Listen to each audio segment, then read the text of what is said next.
नमस्कार दोस्तों, एक बार फिर से आपका ज्ञान सागर में स्वागत है। इस वीडियो में हम लोग एसकेएमयू सेमेस्टर 1 सेशन 2025 से 29 वालों का सोशियोलॉजी मेजर 1 का कंप्लीट क्वेश्चन आंसर देखने वाले हैं। जो भी स्टूडेंट सेमेस्टर 1 में सोशियोलॉजी रखे हैं, समाजशास्त्र रखे हैं, ये वीडियो आप लोगों के लिए बहुत हेल्पफुल होगा। यहाँ हम लोग कंप्लीट क्वेश्चन आंसर देखेंगे कि किस टाइप से आपके एग्जाम में प्रश्न आएंगे, किस टाइप से आएगा। ठीक है, यहाँ पर सारा आपको पता चलने वाला है और कौन कितने क्वेश्चन पढ़कर जाना है, कितना लिखना है, सारा बताएंगे। तो चलते हम लोग इस वीडियो में देखते हैं सोशियोलॉजी मेजर 1 का कंप्लीट क्वेश्चन आंसर। ठीक है, देखिए सबसे पहले जो आप लोग का मतलब एग्ज़ाम होगा, मतलब जो जितने भी मेजर पेपर होते हैं, चाहे वह सोशियोलॉजी हो, हिस्ट्री हो, इकोनॉमिक्स हो या कोई भी हो, जितना भी मतलब मेजर पेपर रहता है 100 मार्क्स का होता है। लेकिन एग्ज़ाम जो होता है 75 मार्क्स का होता है। जहाँ पर आप लोग एग्ज़ाम लिखने जाइएगा, एग्ज़ाम हॉल में आप लोगों को 3 घंटे का टाइम मिलेगा और जो पेपर रहेगा उसमें 75 रहेगा और जो 25 बच जाएगा ये कॉलेज के द्वारा दिया जाता है। ठीक है, तो समझ गए होंगे। कॉलेज में 25 मार्क्स रहेगा और जहाँ पर एग्ज़ाम लिखने जाइएगा वहाँ पर आपका 75 मार्क्स रहेगा। तो टोटल आपका जो पेपर रहेगा 100 मार्क्स का रहेगा। ठीक है, चलते अब हम लोग यहाँ पर देख लेते हैं कि क्या-क्या आखिर आपको पढ़ना है। देखिए, सबसे पहले आप लोग यहाँ पर कोर्स कंटेंट देखिए, मतलब सिलेबस क्या दिया हुआ है, कितने यूनिट दिया हुआ है, क्या-क्या पढ़ना है, यहाँ पर एक नज़र में देख लीजिए। उसके बाद आपको क्वेश्चन आंसर जो भी पता चल जाएगा कि क्या-क्या पढ़ना है। लेकिन सबसे पहले सिलेबस देखा जाता है, इसी के हिसाब से तैयारी होता है। जैसे देखिए, पहला यूनिट जो दिया हुआ है, इसमें बताया गया है सोशियोलॉजी, मीनिंग, स्कोप, नेचर। मतलब जो सोशियोलॉजी होता है, जो समाजशास्त्र होता है, इसकी अर्थ, परिभाषा, प्रकृति, विषय क्षेत्र, इन सबको पढ़ना है। आगे आपको यहाँ पर दिया गया है origin and development of sociology, मतलब जो समाजशास्त्र है इसकी उत्पत्ति विकास को पढ़ना है with special reference to India. मतलब भारत के संदर्भ में जो समाजशास्त्र है इसका उत्पत्ति कैसे हुआ, विकास क्या हुआ, इन सबको पढ़ना है। ठीक है, और यहाँ पर पहले में पढ़ना था जो समाजशास्त्र है इसकी अर्थ, परिभाषा, विषय क्षेत्र, इन सबको पढ़ना है। सेकेंड यूनिट में आपको पढ़ना है बेसिक कॉन्सेप्ट ऑफ सोसाइटी। मतलब जो समाज होता है इसका अवधारणा क्या है, कम्युनिटी क्या होता है, एसोसिएशन क्या होता है, इंस्टीट्यूशंस क्या होता है, मतलब संस्था क्या होता है, सोशल ग्रुप मतलब सामाजिक जो समूह होता है ये सब क्या होते हैं, सोशल स्ट्रक्चर मतलब जो सामाजिक संरचना होता है, स्टेटस एंड रोल सामाजिक संरचना के क्या क्या उद्देश्य होते हैं, कार्य होते हैं, इन सबको पढ़ना है। थर्ड यूनिट आप लोग देख लीजिए। थर्ड यूनिट में आप लोगों को पढ़ना है सोशल कंट्रोल, सामाजिक नियंत्रण को पढ़ना है। सोशल कंट्रोल मतलब सामाजिक नियंत्रण, इसकी क्या परिभाषा है, ठीक है, मतलब अर्थ, परिभाषा, इन सबको पढ़ना है, इसके उद्देश्य को पढ़ना है, वैल्यू को पढ़ना है। और जो फोर्थ यूनिट दिया हुआ है इसमें पढ़ना है सोशल चेंज, मतलब सामाजिक परिवर्तन क्या होता है, अर्थ, परिभाषा, इन सबको पढ़ना है। ठीक है, यहाँ पर जो फोर्थ दिया हुआ है, फोर्थ यूनिट, इसमें 3 पॉइंट दिया हुआ है। पहला पढ़ना है सामाजिक परिवर्तन, दूसरा सोशलाइजेशन मतलब सामाजिकरण क्या होता है, इसकी अर्थ, परिभाषा को पढ़ना है। नेक्स्ट आपको यहाँ पर दिया गया है सोशल स्ट्रेटिफिकेशन, मतलब जो सामाजिक स्त्रीकरण क्या होता है, इसकी अर्थ, परिभाषा को पढ़ना है। तो यहाँ पर सिलेबस दिया गया है, आप चाहें तो इसको आप लोग एक बार अच्छी तरह से देख सकते हैं, इसको देख लीजिएगा। अब हम लोग यहाँ पर क्वेश्चन आंसर करते हैं, क्योंकि समय बर्बाद नहीं करेंगे और जितना भी मतलब यहाँ पर रहेगा सारा मैं डिटेल में आपको बताते जाऊँगा। सबसे पहले जितना भी आपके एग्ज़ाम में 1 मार्क्स वाले प्रश्न आएंगे या फिर शॉर्ट क्वेश्चन जो आएगा उसको हम लोग यहाँ पर कवर करने वाले हैं। इससे क्या होगा, आपका मतलब पूरा सिलेबस समझ में आ जाएगा कि किस टाइप से एग्ज़ाम में आने वाले हैं, शॉर्ट क्वेश्चन से ही। चलते हम लोग यहाँ पर समय बर्बाद के बिना सीधे क्वेश्चन आंसर को देखते हैं। देखिए, फर्स्ट क्वेश्चन आपका यहाँ पर बनेगा यूनिट 1 से। यूनिट 1 में आप लोगों को यहाँ पर पढ़ना था सोशियोलॉजी, मीनिंग, स्कोप, नेचर और ओरिजिन। मतलब समाजशास्त्र क्या होता है, सोशियोलॉजी क्या होता है, इसकी अर्थ, परिभाषा, प्रकृति, विषय क्षेत्र और उदय कैसे हुआ है, इनसे संबंधित आपका प्रश्न रहेगा। तो चलते हम लोग देख लेते हैं। देखिए, फर्स्ट क्वेश्चन आपका यहाँ पर दिया गया है समाजशास्त्र क्या है, व्हाट इज सोशियोलॉजी। तो यहाँ पर आपको समझना है कि समाजशास्त्र क्या होता है। 1 मार्क्स वाला रहेगा तो किस टाइप से आप लिखिएगा, लंबा क्वेश्चन रहेगा तो किस तरह से बढ़ा चढ़ा करके लिखना है, सारा मैं आपको यहाँ पर बताने वाला हूँ। देखिए, यहाँ पर जैसे क्वेश्चन पूछा जा रहा है समाजशास्त्र क्या है, तो यहाँ पर आंसर देखिएगा। तो यहाँ पर बताया जा रहा है समाजशास्त्र समाज और सामाजिक संबंधों का वैज्ञानिक अध्ययन है। मतलब समाजशास्त्र क्या करता है, समाज और उसमें जो भी सामाजिक संबंध होते हैं उसका अध्ययन किया जाता है। इस तरह से आप लोग 1 मार्क्स वाला में लिख सकते हैं। लेकिन यदि यही 5 मार्क्स वाला में आ जाए या फिर लॉन्ग क्वेश्चन आ जाए तो इसको बढ़ा चढ़ा कर कैसे लिखिएगा, यहाँ पर उसको भी समझ लीजिए। जैसे यहाँ पर आपको लिखना है वह शास्त्र जिसमें समाज और उसमें रहने वाले मानव के पारस्परिक संबंधों का अध्ययन किया जाता है, इसमें उसके रहन सहन, रीति रिवाज, धर्म, संस्कृति, ये सभी सम्मिलित होते हैं, क्या कहलाता है, समाजशास्त्र कहलाता है। इस तरह से आपको लिखना होगा। ठीक है, तो समझते जाना है, वह शास्त्र जिसमें समाज और उसमें रहने वाले मानव का अध्ययन होता है समाजशास्त्र कहलाता है। ठीक है, चलते हम लोग अगला क्वेश्चन देख लेते हैं। देखिए नेक्स्ट क्वेश्चन आपका यहाँ पर दिया गया है, समाजशास्त्र शब्द का प्रथम प्रयोग किसने किया था। समाजशास्त्र शब्द का जो सोशोलॉजी है इसका पहला उपयोग मतलब सर्वप्रथम प्रयोग किसने किया था, इस टाइप से क्वेश्चन रहेगा। तो इसका आंसर क्या हो जाएगा, आक्स्ट कॉम्ट ने। आक्स्ट कॉम्ट ने समाजशास्त्र शब्द का सर्वप्रथम प्रयोग किया था। जो आक्स्ट कॉम्ट है इन्हें ही समाजशास्त्र का पिता बोला जाता है, द फादर ऑफ सोशोलॉजी बोला जाता है। ठीक है, आगे देख लीजिए वही क्वेश्चन दिया गया है। जैसे यहाँ पर क्वेश्चन अगला है, समाजशास्त्र का जनक किसे कहा जाता है, who is called the father of sociology. तो इसका आंसर हो जाएगा आक्स्ट कॉम्ट। समाजशास्त्र का जनक किसे कहा जाता है, आक्स्ट कॉम्ट को। नेक्स्ट देख लेते हैं हम लोग। नेक्स्ट क्वेश्चन आपका यहाँ पर बनेगा, समाजशास्त्र का मुख्य विषय क्या है। जो समाजशास्त्र है, जो सोशोलॉजी है, इसका मेन सब्जेक्ट क्या है, ठीक है, मेन उद्देश्य क्या है, मेन विषय क्या है, इसको बताना है। तो चलते हम लोग यहाँ पर देख लेते हैं। सामाजिक संबंध और सामाजिक संस्थाएं समाजशास्त्र का मुख्य विषय है। समाज में कौन कौन से संबंध पाए जाते हैं, पारिवारिक संबंध क्या होता है, सामाजिक संबंध क्या होता है, साथ ही साथ कौन कौन सी संस्थाएं होती है। समाज में बहुत सारी संस्थाएं होती है, महिलाओं के लिए अलग संस्था, पुरुषों के लिए अलग संस्था, बहुत प्रकार के सामाजिक संबंध भी होते हैं या संस्थाएं भी होती है। तो यही क्या होता है, समाजशास्त्र का मुख्य विषय होता है। ठीक है, समझते जाना है। सामाजिक संबंधों और सामाजिक संस्थाओं का मुख्य अध्ययन ही समाजशास्त्र का मुख्य विषय है। चलते नेक्स्ट देख लेते हैं हम लोग। अगला क्वेश्चन आपका यहाँ पर दिया गया है, भारत में समाजशास्त्र के विकास में प्रमुख विद्वान कौन थे। भारत में समाजशास्त्र का विकास हुआ है, इसमें प्रमुख विद्वान कौन थे उसको बताना है। तो इसका आंसर हो जाएगा जी.एस. धुरिये। जी.एस. धुरिये को क्या माना जाता है, भारत में समाजशास्त्र के विकास में योगदान देने वाला प्रमुख विद्वान माना जाता है। ठीक है, इसको देख लेना है, पढ़ते जाना है और हो सके तो नोट भी कर सकते हैं। नेक्स्ट आपको यहाँ पर क्वेश्चन दिया गया है, समाजशास्त्र का स्वरूप कैसा है। जो समाजशास्त्र है इसका नेचर क्या है, इसको बताना है आपको। चलते हैं देख लेते हैं। यहाँ पर बताया जा रहा है, समाजशास्त्र एक सामाजिक एवं वैज्ञानिक विषय है। जो समाजशास्त्र है क्या है, समाजशास्त्र क्या है, एक सामाजिक और वैज्ञानिक विषय है। यही इसकी स्वरूप को दिखाता है, इसके प्रकृति को दिखाता है। समाजशास्त्र का अध्ययन वैज्ञानिक रूप से किया जाता है।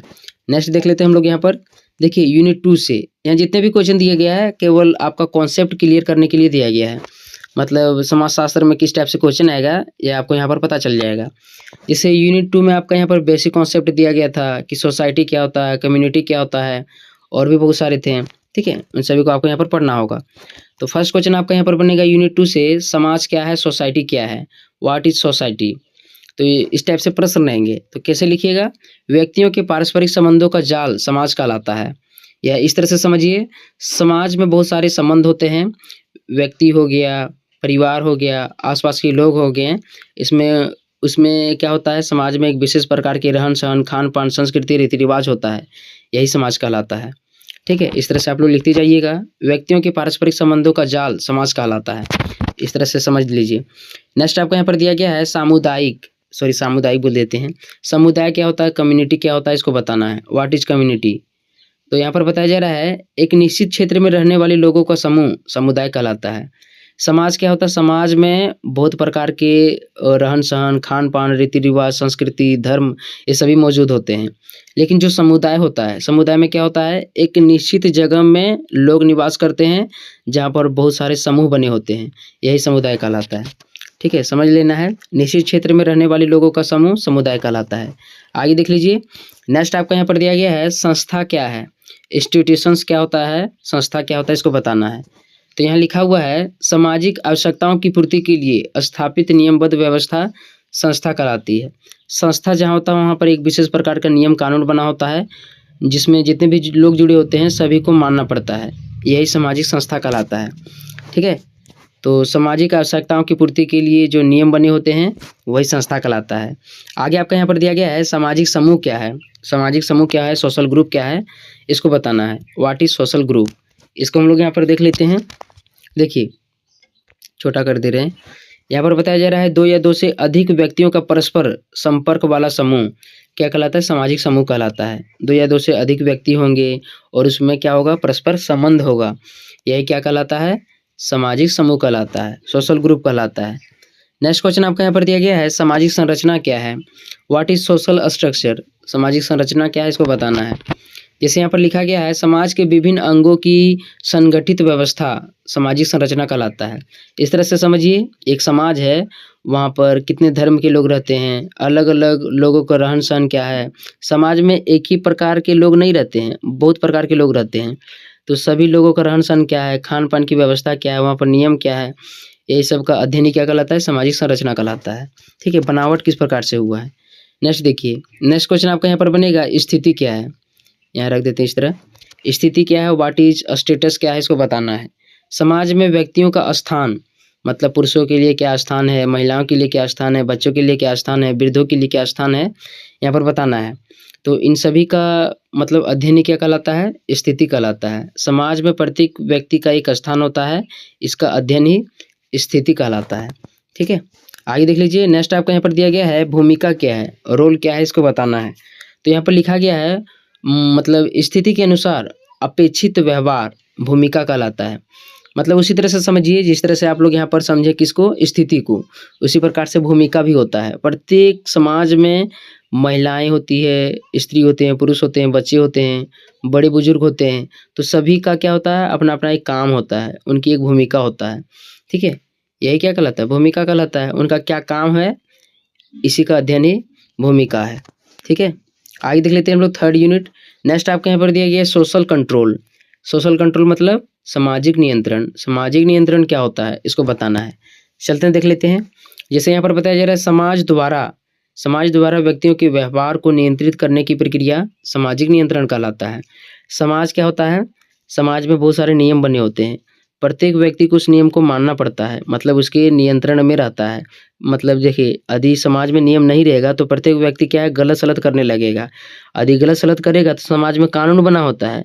यदि एक कट्टी भी आप लोग मतलब दुराचार करिएगा, ठीक है, तो समाज में आप लोगों को इस तरह से कानूनी व्यवस्था वहाँ पर रहता है, प्रत्येक समाज में रहता है, कोई ना कोई व्यवस्था रहता है। तो उसी के हिसाब से आपको जेल पहुंचा देगा, मारपीट कर देगा या समाज से निकाल दिया जाएगा। तो समाज में क्या होते हैं कि नियम कानून बना होता है जो सभी को मानना पड़ता है, यही सामाजिक नियंत्रण कहलाता है। एक तरह से हम बोल सकते हैं एक सामाजिक प्रथा भी होता है जो सभी को मानना पड़ता है। ठीक है, तो सामाजिक नियंत्रण भी होना जरूरी है, क्योंकि बहुत सारे लोग गलत काम भी करने लगते हैं और समाज के दबाव में वे लोग नहीं करेंगे, नियंत्रण रहेगा। नेक्स्ट आपको यहाँ पर दिया गया है, सामाजिक मानदंड क्या है, what are the social norms.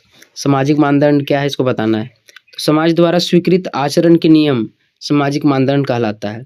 समाज में जो नियम बने होते हैं, मतलब जो सभी लोग मानते हैं, और यदि सभी लोगों के लिए अच्छा है तो क्या कहलाएगा, सामाजिक मानदंड कहलाएगा। मानदंड मतलब नियम कानून। ठीक है, आगे देखिए। नेक्स्ट आपको यहाँ पर दिया गया है, सामाजिक मूल्य क्या है। सामाजिक मूल्य क्या है, वैल्यू क्या है, इसको बताना है। तो समाज द्वारा मान्य आदर्श और विश्वास क्या कहलाता है, सामाजिक मूल्य कहलाता है। समाज में क्या होता है, एक मूल्य होता है, प्रत्येक व्यक्ति का एक वैल्यू होता है। तो समाज द्वारा मान्य आदर्श और विश्वास क्या कहलाता है, सामाजिक मूल्य कहलाता है। आगे देखिए, फोर्थ यूनिट में आप लोगों को पढ़ना था सोशल चेंज, मतलब सामाजिक परिवर्तन के बारे में पढ़ना था। सामाजिक परिवर्तन क्या होता है, इन सभी को पढ़ना था। देखिए फर्स्ट क्वेश्चन, पहला क्वेश्चन होगा सामाजिक परिवर्तन क्या है, व्हाट इज सोशल चेंज। तो समझ लीजिएगा, यहाँ पर जितना भी बताएंगे एक बार देख लेना आपको। जैसे यहाँ पर बताया जा रहा है, समाज की संरचना और कार्यों में होने वाला परिवर्तन सामाजिक परिवर्तन कहलाता है। समाज की संरचना और कार्य में जो भी परिवर्तन होते हैं क्या कहलाता है, सामाजिक परिवर्तन कहलाता है। ठीक है, आगे देख लीजिए। नेक्स्ट आपका यहाँ पर दिया गया था, सामाजिक परिवर्तन का एक कारक बताइए। सामाजिक परिवर्तन का एक कारक बताइए। तो तकनीकी विकास, समाज में परिवर्तन होगा तो यदि हम लोग वहाँ पर तकनीकी विकास वाला कोई सामान ले आते हैं, जिससे क्या होगा, जल्दी ही समाज में चेंजेस दिखने लगेंगे। ऐसे समझ लीजिए कि एक समाज है, वहाँ पर मिट्टी के घर हैं, मिट्टी के घर में सभी लोग निवास रहते हैं या करते हैं। तो तकनीक विकास के माध्यम से हम लोग क्या करेंगे, सभी के पक्के भवन हम लोग बना देंगे। पक्के भवन बना देंगे तो समाज में परिवर्तन आएगा कि नहीं आएगा, आएगा, एकदम आएगा। तो तकनीकी विकास के द्वारा समाज में परिवर्तन होता है, एक कारक है। ठीक है, समझ लेना है, बाकी आप लोग अपने से लिख सकते हैं। देखिए नेक्स्ट आपको यहाँ पर दिया गया था सोशलाइजेशन, सामाजिकरण क्या होता है, व्हाट इज सोशलाइजेशन, इस टाइप से प्रश्न रहेगा। तो चलते हम लोग देख लेते हैं। जैसे यहाँ पर बताया जा रहा है, वह प्रक्रिया जिसके द्वारा व्यक्ति सामाजिक नियम सीखता है। वह प्रक्रिया जिसके द्वारा क्या करता है, समाज में जितने भी व्यक्ति होते हैं उनको एक नियम सिखाया जाता है या एक नियम सीखने का मौका मिलता है, यही क्या कहलाता है, सामाजिकरण कहलाता है। ठीक है, आगे देख लीजिए, दो क्वेश्चन दिया हुआ है। नेक्स्ट है, समाजीकरण का एक प्रमुख एजेंसी बताइए। समाजीकरण का एक प्रमुख उद्देश्य बताना है, उद्देश्य बोलते हैं, एक एजेंसी बताना है। इसका आंसर हो जाएगा परिवार। परिवार क्या होता है? समाज का एक प्रमुख एजेंसी होता है। एजेंसी मतलब काम करने वाला, ठीक है। आइए देख लीजिए। नेक्स्ट आपका यहाँ पर दिया गया है सोशल स्ट्रेटिफिकेशन, मतलब सामाजिक स्त्रीकरण क्या होता है? सामाजिक स्त्रीकरण क्या है? इस तरह से प्रश्न रहेगा। तो यहाँ पर इसका आंसर दिया गया है समाज में लोगों का श्रेणियों में विभाजन। समाज में क्या होता है? प्रत्येक लोग होते हैं और उसको प्रत्येक श्रेणियों में बांटा जाता है, अलग अलग भागों में बांट करके रखा जाता है। ये क्या कहलाता है? सामाजिक स्त्रीकरण कहलाता है। प्रत्येक समाज में क्या होते हैं? कुछ बड़े लोग होते हैं, कुछ छोटे लोग होते हैं, कुछ प्रधान लोग होते हैं, तो उनको बांटना ही क्या कहलाता है? सामाजिक स्त्रीकरण कहलाता है। प्रत्येक समाज में उसकी स्थिति के अनुसार लोगों को, ठीक है, एक स्तर में रखना क्या कहलाता है? सामाजिक स्त्रीकरण कहलाता है। नेक्स्ट आपका यहाँ पर दिया गया है स्त्रीकरण का एक रूप बताइए। तो इसका आंसर हो जाएगा जाति व्यवस्था। जाति व्यवस्था के अनुसार प्रत्येक समाज, ठीक है, अपने जाति के अनुसार बटी होते हैं। एक समाज है, ठीक है, एक गांव है, गांव में क्या होते हैं? बहुत प्रकार के लोग रहते हैं और बहुत प्रकार के टोले भी बने होते हैं, अलग अलग जातियों के अलग अलग टोले बने होते हैं। तो जो पूरा गांव हो गया एक समाज हो गया, और जो टोले हो गए एक प्रकार से स्त्रीकरण का यहाँ पर रूप बता रहा है कि प्रत्येक जाति का एक समूह है, प्रत्येक जाति का एक समूह है। यही क्या हो जाएगा? जाति व्यवस्था हो जाएगा। जाति व्यवस्था के अनुसार क्या होते हैं? प्रत्येक लोग अलग अलग समूह में बटे होते हैं, ठीक है। अब आपको यहाँ पर देखना है लॉन्ग आंसर टाइप क्वेश्चन, और लॉन्ग आंसर टाइप क्वेश्चन में जितना भी क्वेश्चन आपको बताया जाएगा सभी को आपको एक बार अच्छी तरह से पढ़ लेना है कि क्वेश्चन तो यहीं से आएगा, सिलेबस से ही आपका आने वाला है। और जो लॉन्ग क्वेश्चन होता है, लॉन्ग क्वेश्चन ट्राई करिएगा कि आपको 2 खड़ा पढ़ना, ज़्यादा नहीं। मैं बता देता हूँ कितने वर्ड में, सो मत देखिए, पेज देखिए। 2 पेज आपको खड़ा पेज में लेना है इस तरह करके, ठीक है, दोनों साइड, इधर भी और इसके इपट्टी भी। तो 2 पेज लिखना है और ट्राई करिएगा कि आधा पेज और आपको लिखना है। इतना लिख दीजिएगा तो आपको मार्क्स मिल जाएगा। कितना मार्क्स मिलेगा? 15 मार्क्स। 15 मार्क्स नहीं मिलेगा फिर भी, मतलब 12 से रखिए 14 नंबर तक आपको मिल जाएगा, ठीक है। तो लॉन्ग क्वेश्चन जो रहेगा कम से कम ट्राई करिएगा कि 2 पेज और आधा पन्ना। फर्स्ट क्वेश्चन आप लोग यहाँ पर देखो, क्वेश्चन नंबर 1 आपके यहाँ पर दिया गया है समाजशास्त्र की परिभाषा, प्रकृति एवं क्षेत्र का विस्तृत विवेचना करें। जो आपके यहाँ पर क्वेश्चन दिया जा रहा है सभी को क्या कर लेना है? नोट कर लेना है। एकदम 100% बता रहे हैं, क्वेश्चन एकदम मैच करेगा। बाकी आप लोग कहीं से भी पढ़ सकते हैं, लेकिन यदि आप लोगों को अच्छी तरह से पढ़ना है, इसका PDF चाहिए, तो आपको क्या करना है? ज्ञान सागर ऐप को डाउनलोड करना है। क्यों करना है? क्योंकि वहाँ पर सारा आपको PDF मिल जाएगा। कैसे मिलेगा वह भी बता देते हैं। तो सबसे पहले आप लोगों को 60 रुपया पे करना है, और 4 साल में जितने भी पढ़ाई होंगे वहाँ पर सारा आपका पहले से PDF मौजूद है। जितने भी PYQ होते हैं, क्वेश्चन पेपर होते हैं, सिलेबस होते हैं, सारा वहाँ पर पहले से अवेलेबल है। तो जितने भी स्टूडेंट, न्यू स्टूडेंट है, सभी को क्या करना है? ज्ञान सागर ऐप को एक बार डाउनलोड कर लेना है। 60 रुपया लगेगा और 4 सालों के लिए आप लोगों को यह ऐप फ्री हो जाएगा, ठीक है। तो फर्स्ट क्वेश्चन आपके यहाँ पर दिया गया था समाजशास्त्र की परिभाषा, प्रकृति और क्षेत्र क्या है। चलते हम लोग इसको देखते हैं, ठीक है। तो सबसे पहले आपको क्या करना है? थोड़ा सा यहाँ पर परिचय लिखना है, इंट्रोडक्शन लिखना है कि समाजशास्त्र क्या होता है, सोशियोलॉजी क्या होता है, इसके बारे में आपको थोड़ा सा यहाँ पर बता देना होगा। तो चलते हम लोग सबसे पहले इंट्रोडक्शन देखते हैं। यहाँ पर बताया जा रहा है समाजशास्त्र समाज, सामाजिक संबंधों और सामाजिक संस्थाओं का वैज्ञानिक अध्ययन है। बढ़िया से समझिएगा, जो समाजशास्त्र है, जो सोशियोलॉजी है, ये क्या है? समाज, और उसमें जो सामाजिक संबंध होते हैं, जैसे जो मनुष्य होता है उसके आसपास बहुत सारे संबंध होते हैं, उसके आसपास के अगल बगल के घर जो होते हैं क्या उसके साथ संबंध है, उसके रहन सहन, खान पान, रीति रिवाज क्या है, साथ ही साथ समाज में कौन कौन सी संस्थाएं पाई जाती है, इन सभी का वैज्ञानिक अध्ययन क्या कहलाता है? समाजशास्त्र कहलाता है। फिर आप लोग इस तरह से भी लिख सकते हैं, वह शास्त्र जिसमें समाज और उसमें रहने वाले मनुष्यों के पारस्परिक संबंधों का अध्ययन किया जाता है, समाजशास्त्र कहलाता है, ठीक है। आगे देख लेते हैं हम लोग। नेक्स्ट आपके यहाँ पर दिया गया है सोशियोलॉजी शब्द, मतलब जो समाजशास्त्र है इसको इंग्लिश में सोशियोलॉजी बोलते हैं। तो जो सोशियोलॉजी शब्द है यह लैटिन भाषा का शब्द सोशियस यानी कि साथी, और ग्रीक शब्द लोगोस मतलब अध्ययन से मिलकर बना है। फिर से समझ लीजिएगा, जो सोशियोलॉजी है, सोशियोलॉजी जो शब्द है यह 2 भाषा के शब्द से मिलकर बना है। पहला लैटिन शब्द सोशियस, सोशियस जिसका मतलब साथी होता है, और दूसरा ग्रीक शब्द लोगोस जिसका मतलब होता है अध्ययन। इन दोनों से मिलकर बना है, और यदि इन दोनों को मिला करके देखिएगा तो इसका मतलब होता है साथ रहने वाले लोगों का अध्ययन। मतलब समाज में क्या होता है? समाज में बहुत प्रकार के लोग रहते हैं, साथ मिलकर रहते हैं, उनका वैज्ञानिक अध्ययन क्या कहलाता है? समाजशास्त्र कहलाता है, ठीक है। एक बार आपको अपने से पढ़ लेना है, अच्छी तरह से समझ में आ जाएगा। आगे देख लेते हैं हम लोग। नेक्स्ट आपका यहाँ पर दिया गया है परिभाषा, डिफिनेशन क्या है इसको देख लेते हैं। जैसे यहाँ पर बताया जा रहा है, आगस्त कॉम्ट ने समाजशास्त्र को समाज का वैज्ञानिक अध्ययन कहा है। जो आगस्त कॉम्ट है, इन्हें क्या कहा जाता है? समाजशास्त्र का पिता बोला जाता है। तो इनके अनुसार समाजशास्त्र समाज का क्या है? वैज्ञानिक अध्ययन है। आगे यहाँ पर दिया गया है, एमिल दुर्खिम के अनुसार समाजशास्त्र सामाजिक तथ्यों का अध्ययन है। जो समाजशास्त्र है यह क्या है? सामाजिक तथ्यों का अध्ययन है। किसके अनुसार? एमिल दुर्खिम के अनुसार। नेक्स्ट आपको यहाँ पर दिया गया है, मैक्स वेबर ने इसे सामाजिक क्रियाओं की व्याख्यात्मक अध्ययन के रूप में परिभाषित किया है। मैक्स वेबर का क्या मानना है? जो समाजशास्त्र है यह सामाजिक क्रियाओं की व्याख्यात्मक अध्ययन है। ठीक है, तो यहाँ पर बहुत सारे परिभाषा दिया गया है। पहला आगस्त कॉम्ट है, दूसरा एमिल दुर्खिम है, तीसरा आपका मैक्स वेबर दिया गया है। तो एग्जाम में कम से कम आपको 2 ठो लिख देना है, 2 परिभाषाएं लिख देना है। ठीक है, आगे देख लेते हैं हम लोग। नेक्स्ट आपका यहाँ पर दिया गया है, इन परिभाषाओं से स्पष्ट है कि समाजशास्त्र का मुख्य विषय सामाजिक संबंध और मानव व्यवहार है। जो भी हम लोग यहाँ पर विषय देखें, जो भी यहाँ पर परिभाषाएं ऊपर उपयुक्त में हम लोग देखें, उनके अनुसार क्या होता है? जो समाजशास्त्र है मुख्य रूप से क्या करता है? सामाजिक संबंधों और मानव के व्यवहार का अध्ययन करता है। ठीक है, या इसके बारे में पता चलता है। नेक्स्ट आपका यहाँ पर दिया गया प्रकृति, समाजशास्त्र की प्रकृति क्या है, इसको देख लीजिए। जैसे पहला आपका यहाँ पर दिया गया है सामाजिक विज्ञान। जो समाजशास्त्र है, इसका नेचर पहला क्या हो जाएगा? सामाजिक विज्ञान हो जाएगा। यह मानव समाज और उसके संबंधों का वैज्ञानिक अध्ययन करता है। ठीक है, तो फर्स्ट आपका हो जाएगा सामाजिक विज्ञान। दूसरा प्रकृति आपका यहाँ पर देखिएगा तो यहाँ पर हो जाएगा वैज्ञानिक पद्धति का प्रयोग। जो समाजशास्त्र होता है इसमें वैज्ञानिक पद्धति का प्रयोग किया जाता है। यहाँ देख लीजिए, इसमें निरीक्षण, सर्वेक्षण और विश्लेषण की वैज्ञानिक विधियां अपनाई जाती है। इसमें क्या होता है? निरीक्षण, सर्वेक्षण और विश्लेषण की विधियां अपनाई जाती है। नेक्स्ट आपका यहाँ पर दिया गया है सामान्य विज्ञान। जो समाजशास्त्र है इसकी प्रकृति सामान्य विज्ञान की तरह है। यहाँ पर बताया जा रहा है यह समाज के समग्र स्वरूप का अध्ययन करता है। समाज का स्वरूप क्या है, इसकी बनावट क्या है, संरचना क्या है, इसका अध्ययन यह करता है। नेक्स्ट आपका यहाँ पर दिया गया है निरपेक्ष एवं वस्तुनिष्ठ। समाजशास्त्र तथ्यों का अध्ययन करता है, ना कि मूल्य निर्णय देता है। मतलब जो समाजशास्त्र होता है इसमें मुख्य रूप से तथ्यों का अध्ययन होता है। यह नहीं बताता है कि यह क्या करना चाहिए, निर्देश क्या क्या देता है, इन सभी का अध्ययन नहीं होता है। मतलब इसमें बताया जाता है कि कौन कौन से तथ्य हैं, उसका एकदम घनिष्ठ यह रूप से अध्ययन करता है। ठीक है, तो निरपेक्ष एवं वस्तुनिष्ठ होता है।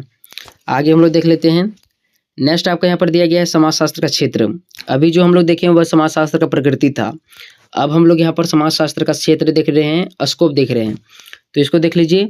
जैसे यहाँ पर पहला दिया गया है परिवार, विवाह, धर्म, शिक्षा आदि संस्थाओं का अध्ययन। जो समाजशास्त्र होता है यह क्या करता है? परिवार, विवाह, धर्म, शिक्षा, रहन सहन, खान पान, इन सभी का क्या होता है? वैज्ञानिक अध्ययन किया जाता है।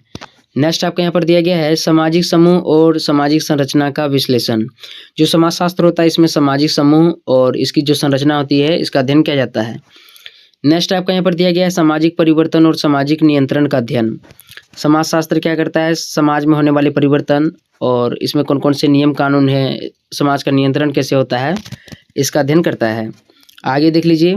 फोर्थ पॉइंट आपका यहाँ पर दिया गया था आधुनिक समस्याओं जैसे असमानता, बेरोजगारी आदि का भी विश्लेषण करता है।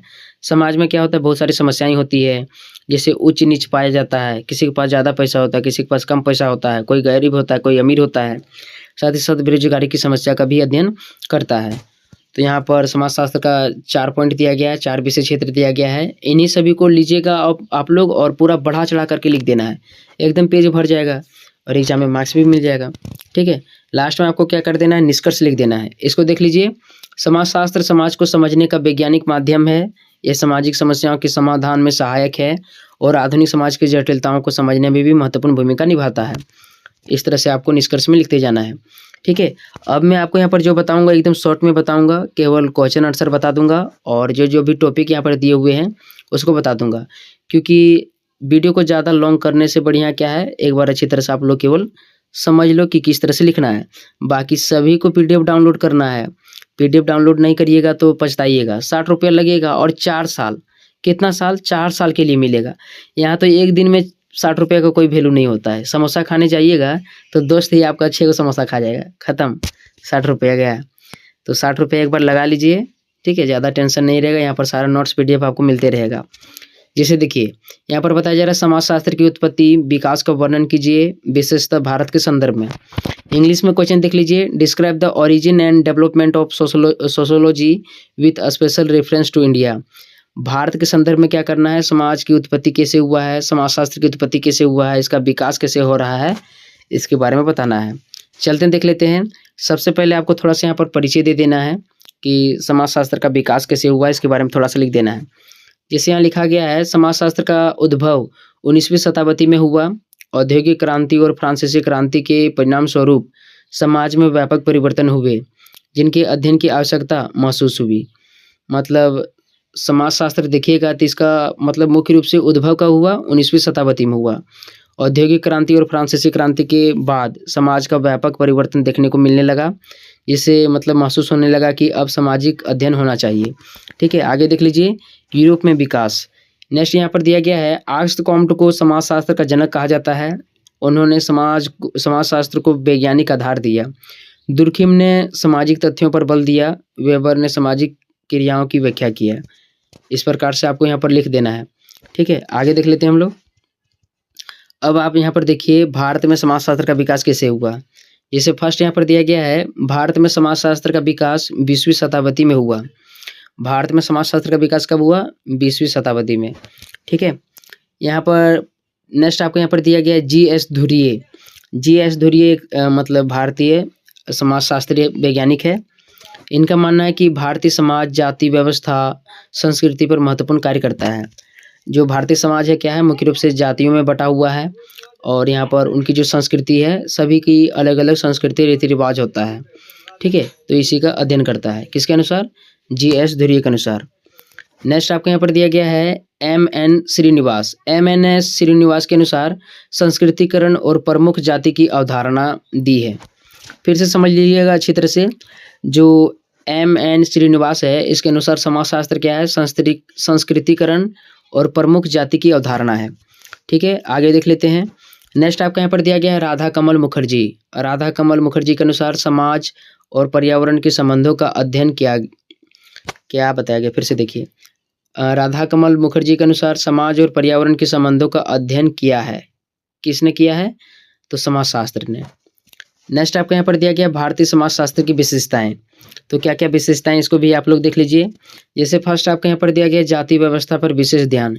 जो भारतीय समाज है, जो भारतीय समाजशास्त्र है, इसमें मुख्य रूप से जाति व्यवस्था पर विशेष बल दिया गया है, मतलब विशेष अध्ययन किया गया है। नेक्स्ट आपको यहाँ पर दिया गया ग्रामीण समाज का अध्ययन। जो समाजशास्त्र है, इसमें मुख्य रूप से ग्रामीण समाज का अध्ययन देखने को मिलता है। ठीक है, आगे आपका यहाँ पर एक और पॉइंट दिया गया है, क्या है, परंपरा और आधुनिक विश्लेषण। मतलब जो भारतीय समाज होता है, इसकी परंपराएं क्या है, आधुनिक विश्लेषण क्या निकलेगा, इसका भी अध्ययन किया जाता है। नेक्स्ट आपको यहाँ पर लास्ट में क्या कर देना है, निष्कर्ष लिख देना है। जैसे यहाँ पर क्या बताया जा रहा है, यहाँ पर यही बताया जा रहा है कि समाजशास्त्र का विकास सामाजिक परिवर्तन की आवश्यकता से हुआ। भारत में यह विशेष सामाजिक संरचना और सांस्कृतिक विविधता को समझने का महत्वपूर्ण साधन बना। तो इस तरह से आपको यहाँ पर लिख देना है। ठीक है, समझ लेना है अच्छी तरह से, ज़्यादा टाइम बर्बाद नहीं करते हैं। नेक्स्ट आपका यहाँ पर दिया गया है थर्ड प्रश्न। यहाँ पर बताया जा रहा है कि समाजशास्त्र की प्रकृति को स्पष्ट कीजिए तथा यह विज्ञान है या नहीं है, इस पर चर्चा कीजिए। तो जो भी क्वेश्चन बताया जा रहा है, सभी को क्या करना है, नोट कर लेना है, अच्छी तरह से पढ़ लेना है। अब आपको बताना जो सोशियोलॉजी है, यह एक मतलब विज्ञान है या नहीं है, इसको बताना है। चलते हैं देख लेते हैं हम लोग यहाँ पर। जैसे यहाँ पर आप देखिएगा तो यहाँ पर बताया जा रहा है समाजशास्त्र को सामान्यतः सामाजिक विज्ञान कहा जाता है। यह प्रश्न उठता है कि क्या यह पूर्णतः विज्ञान है। मतलब जो समाजशास्त्र है, इसको समाजशास्त्र या माने जो विज्ञान है, इसको एक दर्जा दिया जाता है, वैज्ञानिक दर्जा दिया जाता है। तो क्या समाजशास्त्र एक विज्ञान है या नहीं है, यह प्रश्न उठता है। तो चलते हम लोग इस प्रश्न को यहाँ पर देख लेते हैं। जैसे यहाँ पर बताया जा रहा है समाजशास्त्र को विज्ञान मानने के आधार, मतलब समाजशास्त्र को क्या माना जाता है, विज्ञान माना जाता है। जैसे फर्स्ट यहाँ पर दिया गया है वैज्ञानिक पद्धति का उपयोग। जो समाजशास्त्र होता है, इसमें वैज्ञानिक पद्धति का उपयोग किया जाता है। ठीक है, इस आधार पर क्या बोला जाता है, समाजशास्त्र को एक विज्ञान बोला जाता है। सेकंड देखिएगा तो यहाँ पर दिया गया है कारण परिणाम संबंध का अध्ययन। मतलब कारण परिणाम और क्या क्या संबंध है, इसका अध्ययन होता है। तो इस आधार पर भी समाजशास्त्र को एक वैज्ञानिक अध्ययन माना जाता है। नेक्स्ट आपको यहाँ पर दिया गया है वस्तुनिष्ठता। समाजशास्त्री तथ्यों पर आधारित निष्कर्ष निकालने का प्रयास करते हैं। तो इस आधार पर बोला जाता है कि जो समाजशास्त्र है एक वैज्ञानिक मतलब विषय है। विज्ञान में क्या होता है, मतलब क्या कारण है, क्या समस्या है और निष्कर्ष क्या निकलेगा, इन सभी का विज्ञान में अध्ययन होता है। तो उसी तरह से समाजशास्त्र में भी उसी टाइप का अध्ययन किया जाता है, इसलिए समाजशास्त्र को क्या बोला जाता है, विज्ञान बोला जाता है। आगे देख लीजिए, नेक्स्ट आपके यहाँ पर दिया गया है समाजशास्त्र को विज्ञान ना मानने का तर्क। समाजशास्त्र को कभी कभी विज्ञान नहीं भी माना जाता है, क्यों नहीं माना जाता है यहाँ पर देख लीजिए। फर्स्ट यहाँ पर दिया गया है मानव व्यवहार जटिल और परिवर्तनशील है। जो मानव का व्यवहार है क्या है, जटिल है और परिवर्तनशील मतलब लगातार बदलते रहता है। आगे आपके यहाँ पर दिया गया है प्रयोगों में नियंत्रित प्रयोग संभव नहीं है।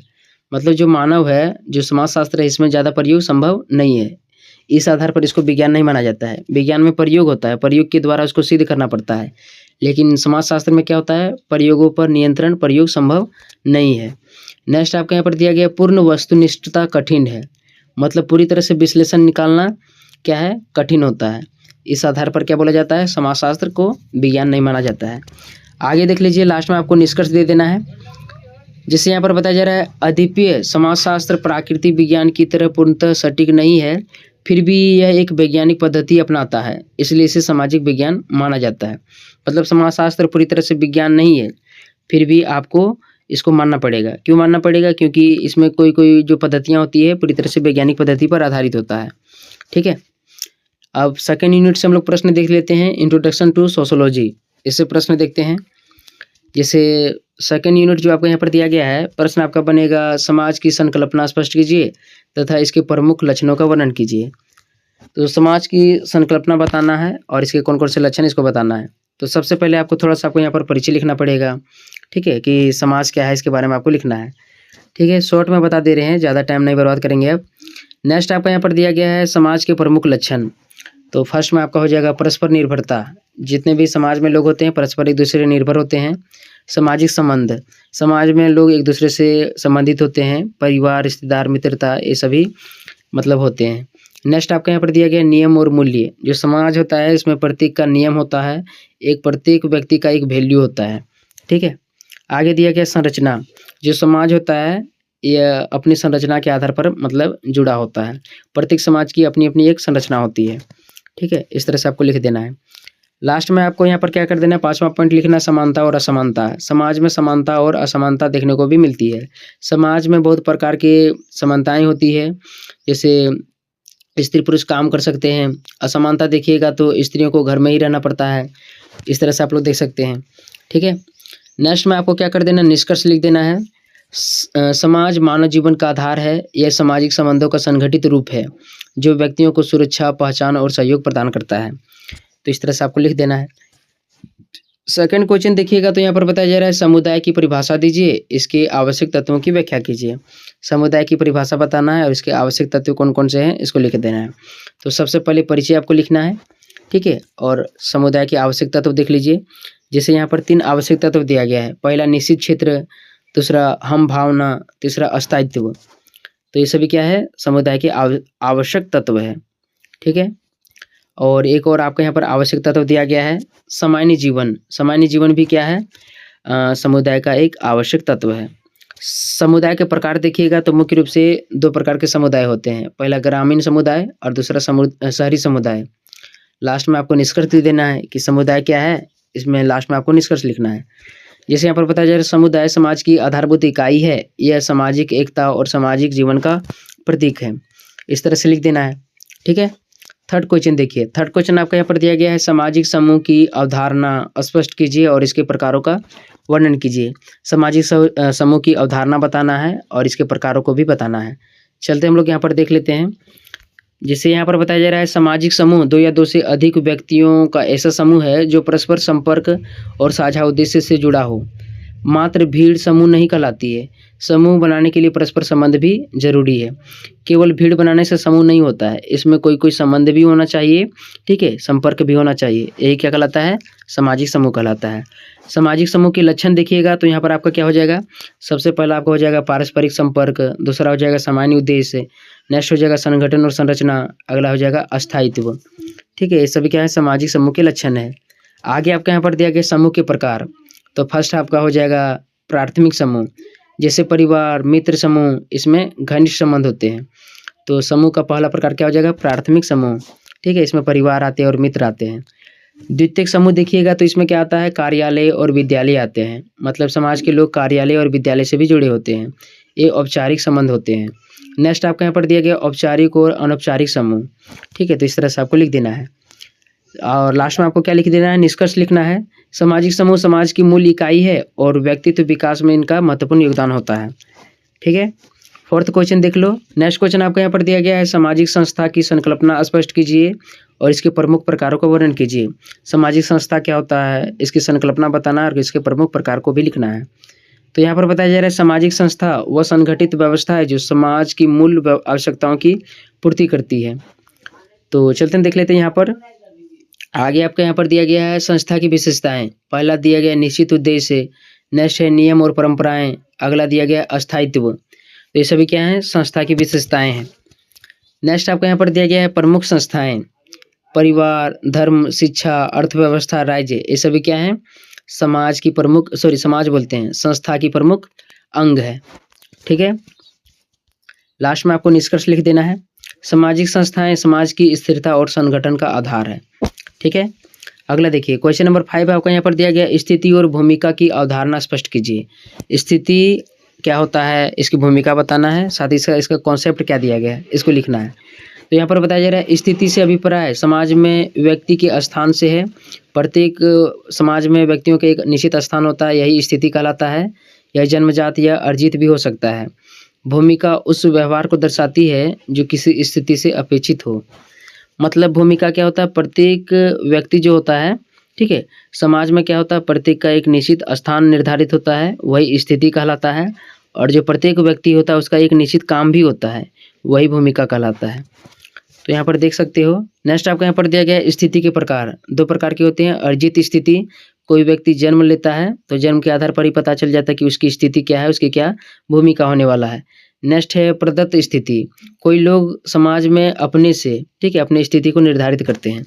मतलब क्या उसकी स्थिति रहना चाहिए, अपने से पढ़ लिख करके बड़ा बनते हैं, समझ गए होंगे। नेक्स्ट आपको यहाँ पर दिया गया निष्कर्ष, स्थिति और भूमिका सामाजिक संरचना को समझने के लिए महत्वपूर्ण अवधारणा है। ठीक है, अब थर्ड यूनिट से हम लोग क्वेश्चन देख लेते हैं। बहुत लंबा वीडियो बनने वाला, इसलिए जल्दी जल्दी देखते हैं। सामाजिक नियंत्रण की संकल्पना स्पष्ट कीजिए और उसके साधनों का विस्तृत विवेचन करने, मतलब विस्तृत वर्णन करना है। सामाजिक नियंत्रण क्या होता है, इसकी कॉन्सेप्ट को बताना है। चलते हैं देख लेते हैं। सबसे पहले आपको क्या कर देना है, थोड़ा सा परिचय लिख देना है। सामाजिक नियंत्रण क्या है उसके बारे में आपको यहाँ पर लिखना होगा। ठीक है, इसको देख लेना है। सामाजिक नियंत्रण क्या होता है, समाज में एक प्रकार के नियम कानून बने होते हैं जो सभी को मानना पड़ता है, इससे समाज नियंत्रित रहता है। ठीक है, पहला आपका यहाँ पर दिया गया है E.S. रॉस के अनुसार, सामाजिक नियंत्रण वे साधन है जिसके द्वारा समाज अपने सदस्यों को नियमों के अनुसार आचरण करने के लिए प्रेरित करता है। समाज में एक नियम कानून होता है जो सभी को मानना पड़ता है। मतलब समाज के आधार पर ही आपको पता चलेगा कि आपका आचरण क्या है, किस प्रकार से आगे आप लोग व्यवहार करेंगे। जिस प्रकार से समाज रहेगा उसी प्रकार से लोग बनते हैं। ठीक है, समाज अच्छा रहता है तो समाज में अच्छे व्यक्ति भी बनते हैं। ठीक है, समाज में जो शुरू में जिस प्रकार से रहेगा बाबू, वही जीवन में आगे काम देता है। तो समाज में ही आप लोग देखे होंगे कहीं कहीं जुआ लगा होता है, तो बचपन से ही लोग क्या कर लेने लगते हैं, जुआ खेलने लगते हैं। तो जुआ खेलना बुरी बात नहीं है, एक सामाजिक बुराई है। यदि हम लोगों को जुआ के बारे में पता ही नहीं होता है तो क्या हम लोग जुआ खेलते हैं, नहीं खेलते हैं। तो समाज में ही हम लोग सीखते हैं कि किस टाइप से जुआ खेलना चाहिए। समाज में ही बताया जाता है कि पढ़ना चाहिए, कि आगे क्या करना चाहिए, काम करना चाहिए कि क्या करना चाहिए, यह समाज ही आपको बताएगा। समाज ही आपको दबा करके रखता है, यह भी समझ लीजिए। ठीक है, नेक्स्ट आपका यहाँ पर दिया गया सामाजिक नियंत्रण के उद्देश्य। पहला हो जाएगा सामाजिक व्यवस्था बनाए रखना, अनुशासन और एकरूपता स्थापित करना, सामाजिक मूल्यों की रक्षा करना। नेक्स्ट है विचलन को रोकना। तो इस प्रकार से आप लोग लिख सकते हैं। ठीक है, आगे देखिए सामाजिक नियंत्रण के साधन कौन कौन से साधन है। तो पहला अनौपचारिक साधन हो जाएगा। ठीक है, देख लेना यहाँ पर, वे साधन जो स्वाभाविक और सामाजिक जीवन का हिस्सा होते हैं क्या कहलाते हैं, अनौपचारिक साधन कहलाते हैं, जिसमें परिवार, धर्म, रीति रिवाज और परंपराएं ये सभी आते हैं। ठीक है, और एक आपका हो जाएगा लोकमत। सेकंड में हो जाएगा औपचारिक साधन। तो इसमें क्या होता है, ये संगठित और कानूनी रूप से स्थापित साधन है, जिसमें कानून, न्यायालय, पुलिस और प्रशासन ये सभी आते हैं। महत्व देखिएगा तो यहाँ पर महत्व लिखा हुआ है, पढ़ सकते हैं आप लोग। सामाजिक नियंत्रण समाज में अनुशासन, एकता और स्थिरता बनाए रखने के लिए आवश्यक है। इसके बिना समाज में अराजकता उत्पन्न हो सकती है। ठीक है, निष्कर्ष आपको लिखना है तो क्या लिखिएगा, सामाजिक नियंत्रण समाज की आधारभूत आवश्यकता है। यह व्यक्तियों को व्यवहार को नियंत्रित कर सामाजिक संतुलन बनाए रखता है। आगे देख लीजिए, नेक्स्ट क्वेश्चन आपका यहाँ पर बनेगा, सामाजिक मानदंड एवं सामाजिक मूल्य की अवधारणा स्पष्ट कीजिए, उनके प्रकार को भी बताइए। तो चलते हम लोग यहाँ पर समझ लेते हैं सामाजिक मानदंड क्या होता है और सामाजिक मूल्य क्या होता है। जैसे यहाँ पर बताया जा रहा है, सामाजिक मानदंड वे नियम है जो समाज द्वारा स्वीकृत आचरण को निर्धारित करता है। ये लिखित या अलिखित भी हो सकते हैं। और मानदंड क्या होता है, व्यक्ति को बताते हैं कि किसी परिस्थिति में उसे कैसा व्यवहार करना चाहिए। ठीक है, तो देख लेना है। मानदंड का प्रकार देखिएगा तो यहाँ पर बताया जा रहा है लोकाचार्य, दूसरा हो जाएगा मॉरल्स, तीसरा हो जाएगा कानून। ये मानदंड के क्या है, प्रकार है। नेक्स्ट है आपका यहाँ पर दिया गया है सामाजिक समूह। वैल्यू क्या होता है, सामाजिक वैल्यू क्या होता है, इसको देख लीजिए। तो वे आदर्श मतलब मूल्य वे आदर्श है जिन्हें समाज महत्वपूर्ण मानता है, जैसे सत्य, समानता, स्वतंत्रता। इस प्रकार से आपका यहाँ पर लिखा हुआ है। मूल्य का प्रकार देखिएगा तो व्यक्तिगत मूल्य, सामाजिक मूल्य, सांस्कृतिक मूल्य, ये सभी मूल्य के प्रकार हैं। और लास्ट में आपका यहाँ पर दिया गया है मानदंड और मूल्य का संबंध। जैसे मूल्य आदर्श होते हैं और मानदंड उनके व्यवहारिक रूप होते हैं। ठीक है, लास्ट में क्या कर देना है, निष्कर्ष लिख देना है। सामाजिक मानदंड और मूल्य सामाजिक नियंत्रण के महत्वपूर्ण स्थान है। ये समाज में अनुशासन और नैतिकता बनाए रखने में मदद करते हैं। अब हम लोग यहाँ पर 4th यूनिट से क्वेश्चन देख लेते हैं। देखिए यहाँ पर आपको पढ़ना है सोशल चेंज मतलब सामाजिक परिवर्तन क्या होता है, सोशलाइजेशन सामाजिकरण, और सोशल स्ट्रेटिफिकेशन मतलब सामाजिक स्त्रीकरण। इसको पढ़ना है 4th यूनिट में। जैसे यहाँ पर फर्स्ट क्वेश्चन दिया गया, सामाजिक परिवर्तन की संकल्पना स्पष्ट कीजिए, उसके प्रमुख कारकों और सिद्धांतों को भी बताइए। चलते हैं देख लेते हैं हम लोग यहाँ पर सामाजिक परिवर्तन के कौन कौन से सिद्धांत है, कारक हैं। जैसे सबसे पहले क्या करना है, थोड़ा सा आपका परिचय बता देना है कि सामाजिक परिवर्तन क्या होता है। सामाजिक परिवर्तन क्या होता है, तो सामाजिक परिवर्तन से अभिप्राय समाज की संरचना, कार्य प्रणाली, संस्थाओं और संबंधों में समय के साथ होने वाले परिवर्तन से है। इस तरह से लिख देना है। ठीक है, आगे देख लेते हैं हम लोग। यहाँ पर बताया जा रहा है मैकावर एवं पेज के अनुसार सामाजिक परिवर्तन सामाजिक संबंधों में परिवर्तन है, अर्थात जब समाज के संगठन और व्यवहार में बदलाव आता है तो उसे सामाजिक परिवर्तन कहा जाता है। ठीक है, आगे देखिए। नेक्स्ट यहाँ पर दिया गया है सामाजिक परिवर्तन के प्रमुख कारक। पहला हो जाएगा तकनीक कारक। सामाजिक परिवर्तन में कैसे कारक में बदलाव कैसे आता है, समाज में बदलाव कैसे देखने को मिलता है। तो पहला तकनीक कारक। तकनीक कारकों के द्वारा समाज में क्या होते हैं, औद्योगिकरण हो गया, मकानों के जो घर होते हैं बदलने लगते हैं। ठीक है, इनसे समाज में परिवर्तन आ जाता है।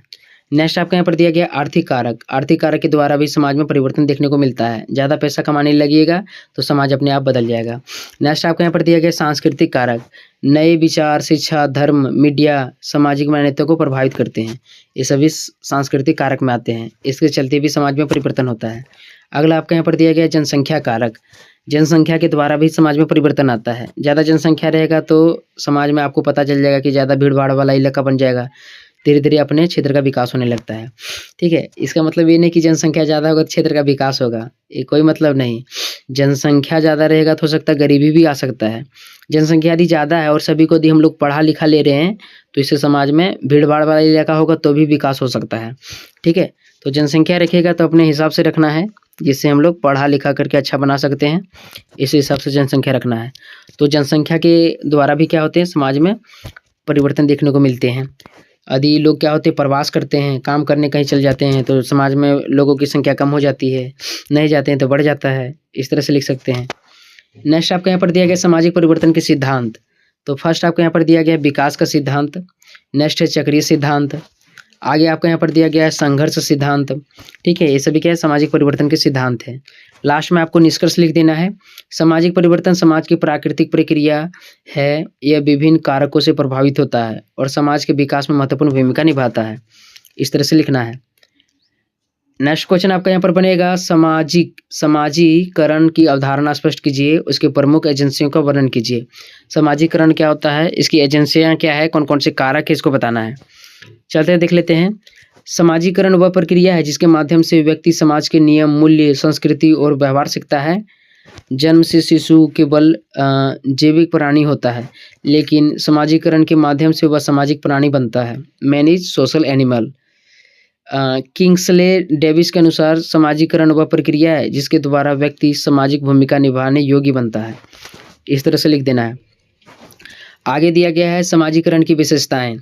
तो यह जीवन भर चलने की प्रक्रिया है। यह सांस्कृतिक विरासत को एक पीढ़ी से दूसरी पीढ़ी तक पहुँचाती है। यह व्यक्तित्व निर्धारण में भी महत्वपूर्ण भूमिका निभाता है। क्या बताए थे? हम बताए थे कि यदि जुआ खेलिएगा, समाज में जुआ खेला जा रहा है तो जुआड़ी बनिएगा।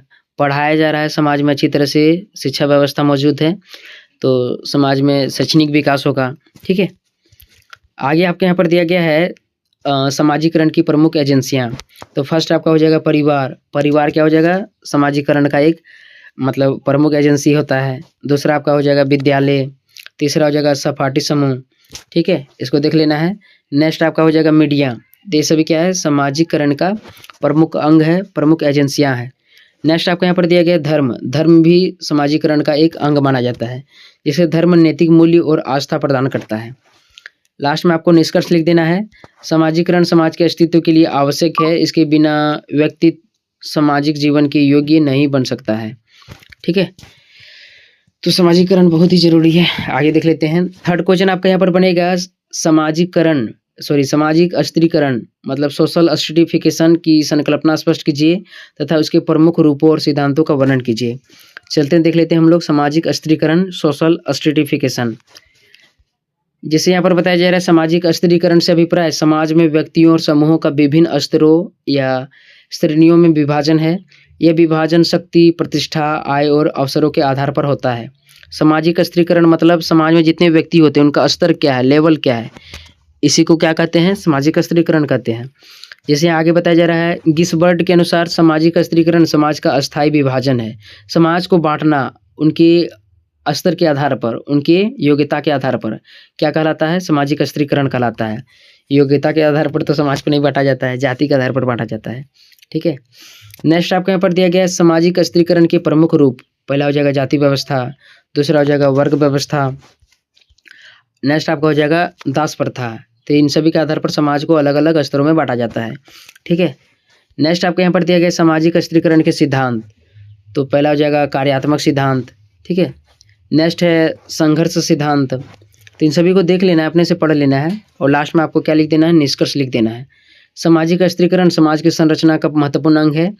यह असमानता को दर्शाता है परंतु साथ ही साथ सामाजिक संगठन को भी प्रभावित करता है।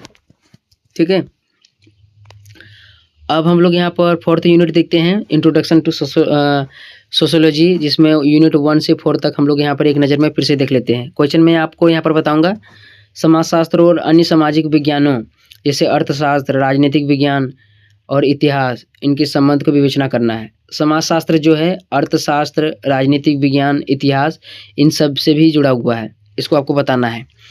ठीक है, तो इसको देख लेना है। और मेरा एक सेकंड चैनल है, इसको भी आप लोग सब्सक्राइब कर लीजिएगा, नीट स्टडी को। यहाँ मैं प्रयास करूँगा कल से वीडियो आ जाएगा। ठीक है, यहाँ पर मैं भी आप लोगों को अच्छे अच्छे कंटेंट प्रोवाइड कराने वाला हूँ, तो सब्सक्राइब कर लीजिएगा नीट स्टडी को। 10 दिन से वीडियो नहीं आया है, इसको ध्यान रखिएगा, थोड़ा बिजी थे। ठीक है, लेकिन अब रेगुलर वीडियो अपलोड करेंगे, कल से होगा क्योंकि आज तो शाम हो जाएगा। ठीक है, तो इसको देख लीजिएगा, इसको पढ़ लीजिएगा। समाजशास्त्र और अन्य विज्ञानों के साथ उनका क्या संबंध है, जैसे अर्थशास्त्र, विज्ञान और मतलब राजनीतिक विज्ञान और इतिहास यहाँ पर दिया गया है आपका। ठीक है, इसको देख लेना है, पढ़ लेना है थोड़ा सा। समाजशास्त्र और अर्थशास्त्र में क्या संबंध है, इसको पढ़ लेना है। आगे आपके यहाँ पर दिया गया समाजशास्त्र और राजनीतिक विज्ञान में संबंध। नेक्स्ट आपके यहाँ पर दिया गया समाजशास्त्र और इतिहास में संबंध। और लास्ट में आपका यहाँ पर दिया गया निष्कर्ष। समाजशास्त्र अन्य सामाजिक विज्ञानों के साथ मिलकर समाज की समग्र समझ प्रदान करता है। ठीक है, आगे देख लेते हैं। सेकंड क्वेश्चन आपका यहाँ पर बनेगा प्राथमिक समूह और द्वितीयक समूह में अंतर स्पष्ट कीजिए। प्राथमिक समूह क्या होता है और द्वितीयक समूह क्या होता है, इसको बताना है। ठीक है, देख लेना है। द्वितीयक समूह आपको यहाँ पर दिया गया है, प्राथमिक और द्वितीयक समूह में अंतर भी आपको यहाँ पर दिया गया है। थर्ड क्वेश्चन आपका यहाँ पर बनेगा औपचारिक और अनौपचारिक सामाजिक नियंत्रण में अंतर स्पष्ट कीजिए। औपचारिक और अनौपचारिक सामाजिक संबंध क्या होते हैं, इसको बताना है। सामाजिक नियंत्रण क्या होता है, इसको बताना है। उत्तर में आप लोग देख सकते हैं, आप लोग यहाँ पर। ठीक है, अभी नहीं समझ लीजिए कि नहीं बता रहे हैं, ये सब प्रश्न आ सकते हैं, आपको अपने से पढ़ना है। ठीक है, लास्ट में निष्कर्ष लिख देना है। फोर्थ क्वेश्चन बनेगा सामाजिक परिवर्तन और सामाजिक प्रगति में अंतर स्पष्ट कीजिए। सामाजिक परिवर्तन और सामाजिक प्रगति में अंतर क्या है, इसको लिखना है। ठीक है, परिचय सबसे पहले देना है। सामाजिक परिवर्तन है, सामाजिक प्रगति है, ठीक है, और लास्ट में क्या कर देना है, निष्कर्ष लिख देना है।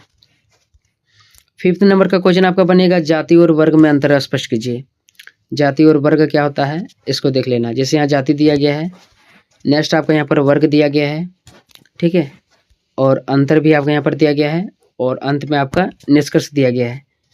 ठीक है, अब बोलिएगा इतना फास्ट क्यों बताएं, क्योंकि 52 पेज है। यहाँ पर कोनाम आपको दिख रहा होगा, इधर कोनाम है, देखिएगा इधर कोनाम देखिए 52 दिख रहा है ना, तो यही बता रहे हैं कि 52 पेज बताए हैं।